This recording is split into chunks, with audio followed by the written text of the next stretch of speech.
Всем привет! С вами Регина Кутимская. Сегодня мы готовим медовик на сливках. Я предлагаю сделать этот вегетарианский торт без яиц и без сахара. Именно такие десерты предпочитают в нашей семье. Наш медовый торт получается очень вкусным. На мой взгляд, это идеальное угощение не только для своих, но и прекрасный сладкий подарок, если вы собираетесь в гости. Друзья, переходим к рецепту.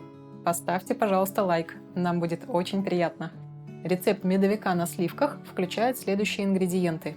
Деревенские сливки 160 мл для теста и 160 мл для крема. Мед 70 грамм для теста и 50 грамм для крема. Пшеничная мука тонкого помола 150 грамм. Пшеничная цельнозерновая мука 150 грамм. Для крема 2 столовые ложки пшеничной муки тонкого помола. Пол чайной ложки пищевой соды. Пол чайной ложки соли. Сливочное масло 50 грамм для теста и 30 грамм для крема. Я беру деревенское. Как приготовить медовик? Для теста смешиваем сливочное масло, мед и соду. Растапливаем на водяной бане. Я подогрела воду и сняла ее с огня. Сверху поставила миску с ингредиентами для теста. Перемешиваем до однородной консистенции. Добавляем сливки, соль, помешиваем. Далее кладем муку. Пару минут перемешиваем на водяной бане. Затем снимаем миску и продолжаем вымешивать тесто, избавляясь от комочков. Накрываем пищевой пленкой и убираем в холод на 30-60 минут. В это время приготовим медовый крем. Разогреваем сковороду на среднем огне.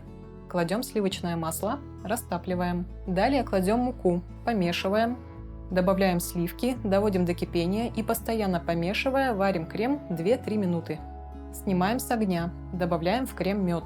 Тщательно перемешиваем, разминаем комочки. Убираем пока в холод. Если у вас вдруг совсем мало времени, в качестве крема можете просто смешать деревенскую сметану и мед в пропорции 2 к 1. Например, 100 грамм сметаны и 50 грамм меда. Очень классный и быстрый вариант. Ставим в духовку разогреваться до 200 градусов по Цельсию. Далее можно немного присыпать стол мукой. Раскатываем тесто. Не делайте коржи слишком тонкими, толщина 3-4 мм как минимум. Выбираем какую-нибудь форму, которая вам больше нравится. Для меня медовик – это обязательно квадрат. И по краям формы отрезаем лишние куски теста. Выкладываем коржи на противень, отправляем в духовку при 200 градусах на 10-12 минут до сухой спички. Даем коржам немного остыть.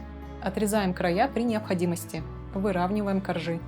Из обрезков делаем крошку. Можно скалкой или в блендере. Кладем первый корж, поливаем его кремом. Такой вид крема не сильно густой, поэтому излишки могут стекать. Ничего страшного. Теперь сверху и по сторонам присыпаем торт крошкой. Убираем в холодильник минимум на 4 часа, а лучше на ночь. Друзья, обязательно подписывайтесь на канал. Нажимайте колокольчик, чтобы ничего не пропустить. Впереди у нас еще много рецептов и полезной информации. Также подписывайтесь на телеграм-канал, ссылка в описании. Наш вегетарианский медовик готов. Наконец-то его можно разрезать и подавать на стол. Приятного аппетита!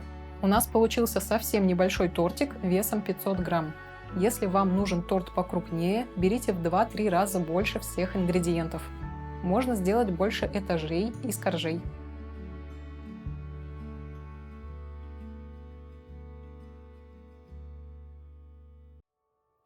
Если вы любите десерты, но предпочитаете готовить их сами и только из натуральных ингредиентов, могу порекомендовать рецепт домашних индийских конфет ладду.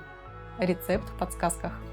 Друзья, рада была повидаться. До встречи и доброго вам здравия!